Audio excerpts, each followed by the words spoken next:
छत्तीसगढ़ की राजनीति में एक बार फिर राम मंदिर पर सियासी महाभारत शुरू हो गई है। कांग्रेस के नेता हैं कवासी लखमा। उनका एक बड़ा बयान सामने आया जिस पर बीजेपी ने पलटवार किया है। रिपोर्ट देखिए। छत्तीसगढ़ में राम मंदिर पर एक बार फिर सियासत शुरू हो गई है। इस बार सियासत की शुरुआत पूर्व मंत्री कवासी ने इस मुद्दे पर बड़ा बयान देकर की है। उनके मुताबिक राम मंदिर का निमंत्रण ठुकराकर राहुल गांधी ने एकदम सही किया। उनका कहना है कि कांग्रेस पार्टी बीजेपी के पाप की भागीदार नहीं है। सुकमा से लेकर दिल्ली तक घोटाले की सरकार है। ये लोग पापी हैं और किसी को खुश नहीं रख सकते। राम भगवान सुरक्षित नहीं है, फिर कैसा होगा? इसलिए तो राहुल गांधी ने राम भगवान का जो निमंत्रण उद्घाटन में नहीं गया, कांग्रेस पार्टी नहीं गया, अच्छा किया है। तो जो उसका पाप, भारतीय जनता पार्टी के पाप जनता के ऊपर, कांग्रेस के ऊपर मत आए, जो भी पाप उसके ऊपर जाए। भगवान सुरक्षित नहीं है यार, तो क्या होगा? बिहार में कितना पुल टूटा, ये कभी ऐसा होता है क्या? ये भारतीय जनता पार्टी के काम है। लखमा के इस बयान पर बीजेपी हमलावर है। सीएम विष्णुदेव साय ने लखमा के बयान पर निशाना साधा है। राम मंदिर का निमंत्रण अस्वीकार करके राहुल ने बड़ा पाप किया है। किसी का निमंत्रण नहीं ठुकराना चाहिए। राम मंदिर प्राण प्रतिष्ठा में नहीं जाना बहुत गलत बात है। अब देखिए, उन्होंने राम मंदिर का निमंत्रण अस्वीकार करके बहुत बड़ा पाप किया है। किसी का भी निमंत्रण ठुकराया नहीं जाता है। भले उस कार्यक्रम में जाए नहीं जाए वो व्यक्ति पर डिपेंड करता है, लेकिन मतलब किसी का निमंत्रण ठुकराना ये बहुत गलत बात है। लखमा के इस बयान पर प्रदेश के स्वास्थ्य मंत्री श्याम बिहारी जायसवाल ने पलटवार कर कहा कि कवासी लखमा कई मुद्दों पर कई प्रकार की बातें कहते हैं। उनकी बातों की मैं निंदा करता हूं। राहुल गांधी की किसी भी प्रकार से हिंदू धर्म पर आस्था नहीं है। कांग्रेस पार्टी की भगवान राम पर आस्था नहीं है। कवासी लखमा का ये कहना कोई नई बात नहीं। इनके पार्टी के मन में जो है, कवासी लखमा उसे उजागर कर रहे हैं। देखिए, कवासी लखमा जी वो कई मुद्दों पर कई जगह कई प्रकार की बातें बोल देते हैं। अब उनकी बातों को कई बार गौर भी किया जाता है, कई बार नहीं भी किया जाता है, लेकिन ये कहना उनका गलत है और ये इसकी मैं निंदा भी करता हूं कि भारतीय जनता पार्टी के पाप की भागीदारी हो ना बने इसलिए राहुल गांधी नहीं गए। हकीकत है कि राहुल गांधी की हिंदू धर्म पर किसी प्रकार की आस्था नहीं है। कांग्रेस पार्टी की भगवान राम पर आस्था नहीं है। कांग्रेस के पार्टी के लोगों ने एफिडेविट देकर कोर्ट में कहा था कि भगवान राम का कोई अस्तित्व नहीं है। तो इसमें कवासी लखमा जी का ये कहना मुझे लगता है कि कोई नया बात नहीं है। इनके पार्टी के मन में जो बातें हैं उसको कवासी लखमा जी ने उजागर किया है। इनकी सोच ही ऐसी है। राम, भगवान राम के प्रति, हिंदू धर्म के प्रति ये लोग जो है भगवान राम को कभी मानते ही नहीं। बहरहाल राम मंदिर पर सियासत आम बात है। जब से राम मंदिर बना है तब से अब तक इस पर सियासत ही हो रही है। लेकिन अब देखने वाली बात यह है कि इस मुद्दे पर सियासत आखिर कब तक होगी। Bureau report, BSTV। केंद्र सरकार ने कई प्रदेशों में नए राज्यपाल की नियुक्ति कर दी। इसी के साथ छत्तीसगढ़ के कद्दावर नेता रमेश बैस भी महाराष्ट्र के राज्यपाल पद से निवृत्त होने के बाद छत्तीसगढ़ आ चुके हैं, जिसको लेकर अब कयास लगाए जा रहे हैं कि राज्यपाल के दायित्व से मुक्त होने के बाद प्रदेश की सक्रिय राजनीति में बैस की वापसी हो सकती है। उनके आते ही सियासी पारा गर्म हो गया। रिपोर्ट देखिए। सियासत में वापसी करेंगे यह पूर्व राज्यपाल। क्या रमेश बैस की राजनीतिक पारी में लग गया ब्रेक? उपचुनाव लड़ने पर दिया बयान। राहुल को दी नसीहत। सीनियर नेताओं से बीजेपी कर रही किनारा। सुशील आनंद शुक्ला ने किया दावा।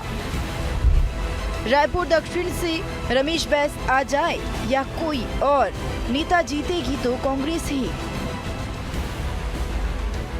छत्तीसगढ़ की सियासत में रमेश बैस की पहचान सहज, सरल और कर्मठ राजनीतिक की रही। संसद में उन्होंने 7 बार रायपुर का प्रतिनिधित्व किया। 2019 में उनकी टिकट कटी, फिर भी वे अनुशासन के दायरे से बाहर नहीं आए। यही वजह है कि पार्टी ने उनकी वरिष्ठता का सम्मान करते हुए पहले त्रिपुरा, फिर झारखंड और अब महाराष्ट्र जैसे अहम राज्य के राज्यपाल के रूप में मनोनीत किया। 5 साल के कार्यकाल के बाद उनकी प्रदेश में वापसी हो गई, लेकिन अब भी बैस ने कह दिया है कि पार्टी अगर उन्हें कोई अन्य जिम्मेदारी देती है तो इसे भी वह पूरी निष्ठा से निभाएंगे। इसी के साथ रमेश बैस ने एक बार फिर प्रदेश की सक्रिय राजनीति में वापसी का संकेत भी दे दिया है। छत्तीसगढ़ आने के बाद एक भारतीय जनता पार्टी का कार्यकर्ता रहूंगा और पार्टी जो भी आदेश करेगी मैं उसका पालन करूंगा। पार्टी जो निर्णय करे। मैं बचपन से ही जब मैं हमेशा बोलता था कि मैं राष्ट्रीय स्वयंसेवक का संघ अपना सदस्य, भारतीय जनता पार्टी का कार्यकर्ता, और आज तक 1978 से पार्षद के रूप में, विधायक के रूप में, सांसद के रूप में पार्टी ने मुझे जो आदेश किया मैं पार्टी के आदेश का पालन किया। आगे भी पार्टी जो मुझको आदेश करेगी मैं पालन करूंगा। रमेश बैस की वापसी के साथ ही उनके राजनीति में सक्रिय होने या नहीं होने को लेकर सियासी सरगर्मी तेज हो गई है। सियासी सरगर्मी की एक बड़ी वजह प्रदेश की सियासत में रमेश बैस का बड़ा कद भी है। सांसद और केंद्रीय मंत्री रहते हुए उनकी अलग पहचान रही। राष्ट्रीय नेतृत्व से निकटता हो या प्रदेश के कार्यकर्ता और कुर्मी समाज में मजबूत पकड़, रमेश बैस कहीं पीछे नहीं रहे। ऐसे में अब उनके फिर से सक्रिय होने को लेकर भाजपा ही नहीं कांग्रेस में भी चर्चाएं हैं। कांग्रेस के कई नेताओं के बयान सामने आए जिसमें रमेश बैस को चुनाव लड़ने की सलाह दे रहे हैं। कांग्रेस संचार विभाग प्रमुख सुशील आनंद शुक्ला ने भी कहा कि अगर रमेश बैस की वापसी राजनीति में होती है तो बीजेपी के कई नेताओं के लिए मुसीबतें हो सकती है। वहीं दूसरी ओर मंत्री टंकराम वर्मा ने कहा कि सलाह देने वाले कांग्रेसी कौन होते हैं। लगातार सूबे की सियासत में बयानबाजी देखी जा रही है। मुसीबत तो भारतीय जनता पार्टी के जो लोग वर्तमान के सत्ता में काबिज हैं उनके लिए होगी, क्योंकि रमेश बैस जी छत्तीसगढ़ में भारतीय जनता पार्टी के सबसे अनुभवी और सबसे वरिष्ठ नेता हैं। यदि वो सक्रिय राजनीति में आते हैं तो सबसे बड़ा खतरा किसके ऊपर होगा? जो सबसे बड़े पद में प्रदेश में बैठा हुआ है, विष्णुदेव साय के ऊपर। तो ये जो एक सरकार में बैठी हुई भारतीय जनता पार्टी की लॉबी है वो रमेश बैस जी को सक्रिय राजनीति में वापस नहीं आने देगी। जो लोगों ने मिल के षड्यंत्र पूर्वक बृजमोहन अग्रवाल को राज्य की राजनीति से बाहर किया, आपको लगता है कि वो लोग रमेश बैस को वापस आने देंगे? स्वागत है, रमेश बैस जी आ जाएं, अच्छी बात है, हम अभिनंदन करते हैं। और कांग्रेस पार्टी को इससे फर्क नहीं पड़ता है। कांग्रेस पार्टी ने तो रमनजीत सिंह जी के कुशासन से इस प्रदेश की जनता को मुक्ति दिलाई है, तो रमेश बैस जी क्या है, वो तो बहुत ही सीधे नेता माने जाते हैं। छत्तीसगढ़ की सियासत में रमेश बैस की गिनती भाजपा के बड़े चेहरों में होती रही। यही वजह है कि 5 साल बाद प्रदेश में उनकी वापसी भी चर्चाओं के केंद्र में है। ऐसे में अब सबकी निगाहें इस बात पर टिकी है कि क्या वाकई रमेश बैस फिर से प्रदेश की सियासत में सक्रिय होंगे या नहीं। अगर वे सक्रिय होंगे तो उनकी भूमिका क्या होगी और पार्टी आखिर बैस को कौन सी जिम्मेदारी देगी? सवालों के जवाब तो भविष्य में भी मिलेंगे, लेकिन राजनीति में बैस की वापसी से पहले सियासी सरगर्मी जरूर तेज हो गई है। मोनिका दुबे, BSTV, रायपुर। छत्तीसगढ़ में बीजेपी कई बड़े नेताओं की निगम मंडलों में नियुक्तियां करने जा रही है। इसी को लेकर अब कयास भी लगाए जा रहे हैं। वहीं सियासी बयानों के पलटवार भी देखने को मिल रहे हैं। कांग्रेस बीजेपी के बीच खींचतान की स्थिति बनी हुई है। निगम मंडल की नियुक्ति को लेकर आखिर क्यों सियासी हलचल तेज है, रिपोर्ट देखिए। विष्णुदेव साय कैबिनेट में 2 मंत्री पद को लेकर न जाने कब तक अटकलें तेज चलती रहेंगी, लेकिन इन्हीं अटकलों ने अपना रुख निगम मंडल की तरफ मोड़ लिया। नियुक्तियों को लेकर सियासी हवा ये कहती है कि कभी भी इनमें नाम सामने आ सकते हैं। इसके पीछे हाल ही में सीएम साय का दिल्ली दौरा काफी महत्वपूर्ण माना जा रहा है। वहीं 3 अगस्त को प्रदेश प्रभारी नितिन नवीन का छत्तीसगढ़ दौरा बताया जा रहा है। छत्तीसगढ़ में लोकसभा चुनाव के चलते निगम मंडल में नियुक्तियां नहीं हो पाई हैं, जिसके कारण नियुक्तियां अभी अटकी पड़ी हुई हैं। इधर कांग्रेस मंत्रिमंडल के नाम हो या निगम मंडल की नियुक्ति, दोनों ही मुद्दों में सरकार को घेरने से कांग्रेस पीछे नहीं हट रही है। कांग्रेस का कहना है कि 7 महीनों में निगम मंडलों की नियुक्ति नहीं हो पाई, ये सरकार कुछ मंत्रियों के लिए चलती है। यह तो उन भारतीय जनता पार्टी के कार्यकर्ताओं के साथ अन्याय है, जिन कार्यकर्ताओं ने अपना खून पसीना लगा के इस सरकार को बनाया है। सरकार बनती है तो सिर्फ कुछ एक चंद विधायकों और कुछ एक मंत्रियों के लिए नहीं बनती है। सरकार में सबकी भागीदारी होनी चाहिए। दलीय पद्धति में दल में काम करने वाले हर कार्यकर्ता की भागीदारी होनी चाहिए। 7 महीने हो गया है, अभी ये मंत्रिमंडल का पूरा विस्तार नहीं कर पाए हैं, तो निगम मंडल आयोगों में नियुक्तियों के बारे में क्या कहा जाता है। अब बीजेपी नेताओं की बात करें तो इनके चेहरों में भी निगम मंडल की सूची को लेकर इंतजार साफ झलकता है, लेकिन पार्टी का अनुशासन है और आलाकमान के निर्देश जो उन्हें भावनाओं को जाहिर करने से रोकता है। इन सब के इतर बीजेपी कांग्रेस के बयान पर पलटवार कर रही है, कह रही है कि हमारा काम सेवा करना है, निगम मंडल की चिंता करना नहीं है। ये कार्यकर्ताओं से छलावा नहीं, निगम मंडल देना कोई उपकृत करना नहीं होता, ये सब सेवा के पद हैं और कार्यकर्ता उसमें भी जाते हैं तो जनता की सेवा करते हैं और बिना पद के ही भारतीय जनता पार्टी का कार्यकर्ता जनता की सेवा करता। हम विपक्ष में थे भूपेश बघेल जी, तो भी 18 लाख आवासहीनों के लिए आवाज उठाते थे। हमारे पास निगम मंडल थोड़ी था, वो तो आपके लोगों के पास था, पर सेवा करना भाजपा का काम है। निगम मंडल की हम लोगों को बहुत ज्यादा चिंता नहीं होती। निगम मंडल की नियुक्तियां तो की जानी है, परंतु ये कब होगी, कैसे होगी, ये पार्टी के हमारे शीर्ष नेतृत्व के लोग ही बता पाएंगे। हमारे माननीय मुख्यमंत्री जी, हमारे प्रदेश अध्यक्ष जी, माननीय संगठन मंत्री जी, माननीय प्रदेश प्रभारी जी, ये सारे लोग इस विषय पर चर्चा करेंगे और इस पर कब नियुक्ति होगी, कैसे होगी, ये कह पाना मेरे लिए कठिन है। फिलहाल प्रदेश में भाजपा की सरकार बनने के बाद अब निगम मंडलों को लेकर जश्न की तैयारी है। भाजपा के प्रदेश प्रभारी नितिन नवीन 3 अगस्त को छत्तीसगढ़ आएंगे, जिसके बाद कयास यही है कि प्रदेश संगठन की बैठक के बाद कभी भी निगम मंडलों में नियुक्तियां हो सकती हैं। इसको लेकर प्रदेश के मुख्यमंत्री विष्णुदेव साय की दिल्ली में राष्ट्रीय नेताओं से भी मुलाकात हुई, चर्चा हुई। इस बीच सहमति की भी खबर सामने आई, लेकिन ये महज चर्चाएं हैं। नियुक्तियां कब होती है ये देखने वाली बात होगी। BSTV के लिए रायपुर से संवाददाता शिवम दुबे की रिपोर्ट। छत्तीसगढ़ के पहले त्योहार हरेली को लेकर अब सियासत गर्म हो गई। प्रदेश कांग्रेस कमेटी चीफ दीपक बैज राज्य सरकार से तिहार की परंपरा बंद नहीं करने की मांग कर रहे हैं। वहीं कांग्रेस के बयान पर बीजेपी ने पलटवार किया। हरेली त्योहार पर आखिर क्यों सियासत गरमा रही है, रिपोर्ट देखिए आप।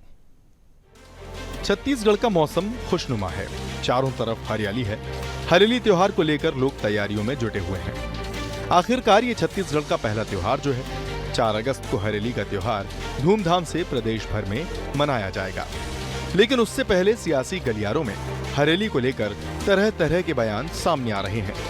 राजनीतिक दलों के बयानों का रुख बाद में करेंगे, पहले आपको बता देते हैं कि क्या है छत्तीसगढ़ का त्योहार हरेली। हरेली छत्तीसगढ़ का सबसे पहला त्योहार है। सावन के महीने में हरेली पर्व मनाया जाता है। हरेली का मतलब है हरियाली। कृषि औजार हल बैल को सजाकर धूप दीप से पूजा जाता है। हरेली त्योहार पर गेड़ी चढ़ने की परंपरा है। गांव में बच्चों के लिए विभिन्न प्रतियोगिताओं का आयोजन होता है। पशुओं को बीमारी से बचाने के लिए बगरंदा और नमक खिलाने की परंपरा है। अपने खेतों और फसलों की धूप दीप और अक्षत से लोग पूजा करते हैं। कृषि प्रधान राज्य छत्तीसगढ़ का पहला त्योहार हरेली किसानों को समर्पित होता है। किसानों के साथ साथ हर घर में पकवान भी बनते हैं और यही वजह है कि सरकार भी सांस्कृतिक धरोहर, संस्कृति और सियासत को ध्यान में रखकर इस पर्व को प्राथमिकता देती है। मौजूदा विष्णुदेव साय सरकार हरेली को लेकर दावा कर रही है कि ए दारी मनावो सुशासन के हरेली।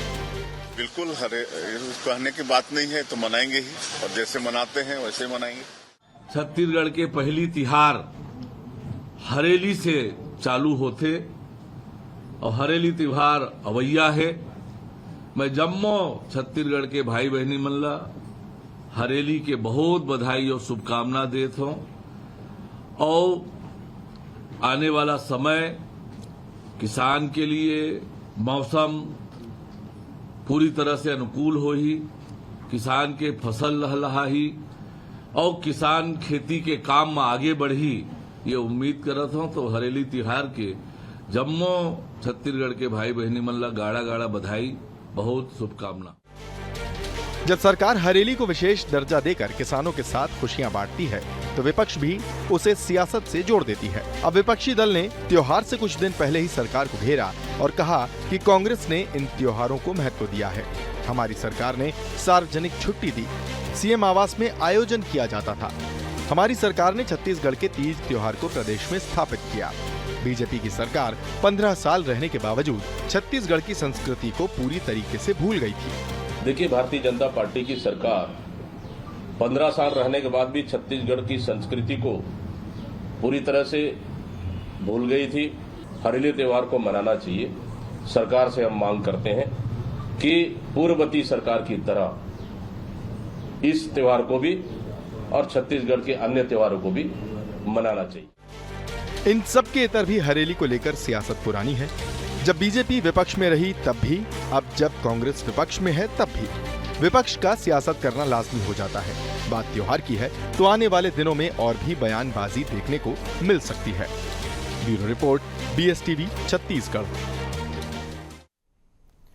देश में भाई बहन के अटूट प्रेम के पर्व रक्षाबंधन की तैयारी तेज हो गई है। उससे पहले मुख्यमंत्री डॉक्टर मोहन यादव ने प्रदेश की लाडली बहनों को बड़ा तोहफा दिया। मुख्यमंत्री ने मंच से लाडली बहनों के खातों में 250 रुपए डालने की घोषणा कर दी। उन्होंने बहनों के लिए एक गाना भी गाया है। सुनिए ये गाना और पूरी रिपोर्ट देखिए।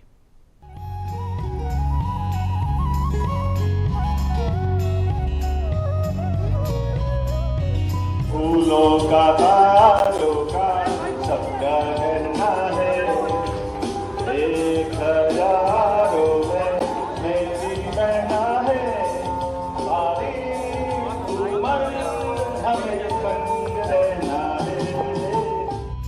जी हाँ, ये गाना सीएम मोहन ने सतना के चित्रकूट में लाडली बहनों के लिए गाया। पहले सीएम मोहन ने प्रदेश स्तरीय आभार सह उपहार कार्यक्रम का शुभारंभ किया, जिसके बाद सीएम मोहन को लाडली बहनों ने विशाल राखी भी भेंट की।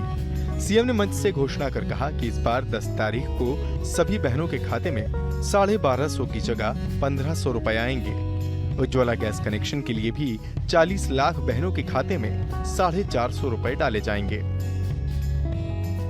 10 तारीख के दिन एक साथ 1250 तो पहले है ही, 250 और जोड़ करके एक सिंगल क्लिक से 1500 रुपये सबके खाते में आने वाले हैं। ये आप सबको अभी से मैं इसकी बधाई देना चाहूंगा। 1500 रुपया सबके खाते में, और आप अपने भाई को भी जब 19 तारीख को बांटोगी तो मैं समझ लूंगा मेरे माथे पे तिलक लग गया। ये आनंद आपके साथ उसी दिन महसूस कर लूंगा। केवल लाडली बहनों की 250 नहीं, एक और घोषणा हमने की है, जो हमने कहा था कि उज्ज्वला गैस कनेक्शन जितनी बहनों के नाम से है वो सारी की सारी उज्ज्वला गैस बहनें, और जो लाडली बहना के जिनने फार्म भरे थे उस दिन सबके गैस कनेक्शन थे, ऐसी सारी बहनों के लिए अर्थात 20 लाख तो उज्ज्वला गैस कनेक्शन और 20 लाख लाडली बहना, सबके खाते में 450 रुपए भी गैस कनेक्शन के लिए भी डालने वाले हैं। ये लगातार सब बहनों को लाभ मिलेगा। रक्षाबंधन से पहले बहनों को सीएम मोहन का तोहफा। चित्रकूट में सीएम मोहन ने मंच से की घोषणा। इस बार बहनों के खाते में आएंगे 12.5 की जगह 1500 रुपए। उज्ज्वला गैस कनेक्शन के लिए भी डाले जाएंगे 450 रुपए। सीएम मोहन ने मंच से बहनों के लिए गाया गाना। वहीं सीएम मोहन यादव ने विपक्षियों पर निशाना साधते हुए कहा कि तुम्हारी पार्टी बंद हो जाएगी, हमारी योजना चलती रहेगी। हम लोग देश को मां मानते हैं। मुझे 1,39,00,000 बहनों का प्रेम मिला है। बहुत सारे लोग सरकार बनने के बाद, गणेश सिंह जी भी सही कह रहे थे, लोग कह रहे थे कि योजना बंद हो जाएगी, योजना बंद हो जाएगी। अरे भाई, तुम्हारी पार्टी बंद हो जाएगी, हमारी योजना बंद नहीं होगी। ये भाई और बहनों के बीच का रिश्ता है। इस कार्यक्रम के माध्यम से मुख्यमंत्री मोहन यादव ने ये साफ संदेश दिया कि विपक्ष भले कहता रहे कि पुरानी योजनाओं को बंद कर दिया जाएगा, लेकिन ऐसा नहीं है। इसके अलावा ये तथ्य भी साफ हो गया कि लाडली बहना योजना आगे भी जारी रहेगी और चुनाव के पहले प्रदेश की जनता से किए गए वादे को पूरा करने के लिए सरकार की कोशिशें जारी हैं। Bureau report, BSTV। उधर सदन में विपक्ष के नेता राहुल गांधी लोकसभा चुनाव के बाद बेहद उत्साह में हैं। अपनी पार्टी की सीटों में इजाफा करने के अलावा सत्ता पक्ष को उसके मन मुताबिक सीटें नहीं मिलने का कारण उनकी नजर में ये बड़ा हो गया है कि जातिगत जनगणना की जो मांग की जा रही है उसका असर दिखाई दे रहा है। लिहाजा वे संसद से लेकर सड़क तक इस मसले को लेकर गुस्साए हैं, लगातार केंद्र सरकार को कटघरे में खड़ा कर रहे हैं। इसी को लेकर देश की सियासत में जिस तरह से पारा हाई हुआ, उसको लेकर ये रिपोर्ट देखिए। जिसकी जात का पता नहीं वो गन्ना की बात करता है। जितना मेरा आप लोग इंसल्ट करना चाहते हैं आप खुशी से करिए, आप रोज करिए, मगर एक बात मत भूलिए, जाति जनगणना को हम यहां पास करके दिखाएंगे। कबीरदास जी लिख गए हैं, जाति न पूछो साधु की, पूछ लीजिए ज्ञान। ये दोहा अब सियासत ने बदल दिया है। अब सारा विवाद जाति पूछने और उसको सगर्व उच्चारित करने के लिए चल रहा है। संसद से सड़क तक विपक्ष के नेता राहुल गांधी जातिगत जनगणना की जमकर पैरवी कर रहे हैं। जाहिर है कि ये सब कुछ वोट के लिए हो रहा है। राहुल गांधी के पिता स्वर्गीय प्रधानमंत्री राजीव गांधी जातिगत आधार पर अवसर देने के खिलाफ थे। देश के मूर्धन्य पत्रकार आलोक मेहता जी को 1985 में दिए गए एक इंटरव्यू में उन्होंने कहा था कि आरक्षण के नाम पर बुद्धुओं को बढ़ावा देना ठीक नहीं है। राहुल गांधी की मुहिम को लेकर संसद के अंदर जब बीजेपी के नेता अनुराग ठाकुर ने उनकी ही जाति पूछ ली तो विपक्ष आग बबूला हो गया। प्रदेश कांग्रेस अध्यक्ष जीतू पटवारी भी कह रहे हैं कि कमजोर और पिछड़ी जातियों को लेकर बीजेपी की जो सोच है वो उजागर हो रही है। राहुल गांधी जी ने ये कहा जातिगत जनगणना करवाना है, देश में संसाधनों का सही तरीके से बंटवारा, तो कोई गुनाह कर रहे हैं। ये जातिगत जनगणना के विरोधी लोग हैं, ये एहसास कराया उन्होंने। मैं मानता हूँ अनुराग ठाकुर जी को मैं बधाई देता हूँ, धन्यवाद देता हूँ कि उन्होंने बीजेपी की सोच को देश के सामने रखा। और जहाँ तक राहुल जी का प्रश्न है, वो दृढ़ इच्छा शक्ति के धनी व्यक्ति हैं, लगातार अपनी बात कहते रहेंगे और लगातार जातिगत जनगणना कांग्रेस पार्टी कराकर रहेगी।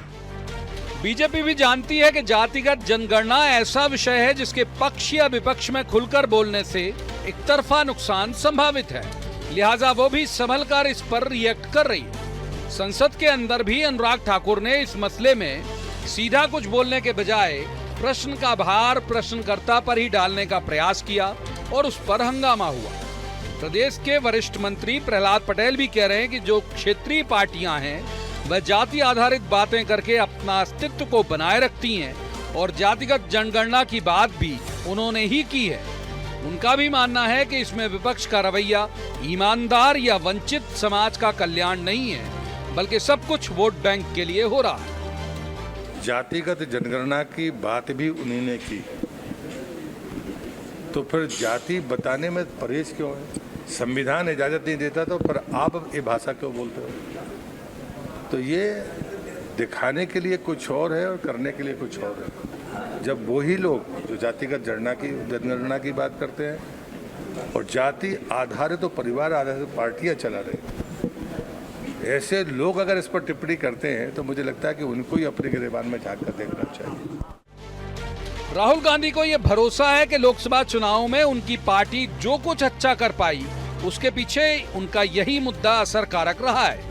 हालांकि एमपी में उनका ये मुद्दा बिल्कुल भी नहीं चला, ना तो विधानसभा चुनाव में ना ही लोकसभा चुनाव में। फिर भी इस बात से इनकार नहीं है कि चुनाव जब भी आते हैं सारे मसले किनारे हो जाते हैं और जाति सबसे ऊपर हो जाती है। अब इससे किस दल को फायदा और किसको नुकसान होगा ये आने वाला वक्त ही तय करेगा। Bureau report, BSTV। फिलहाल सियासत की बात में इतना ही। मुझे दीजिए इजाजत। नमस्कार।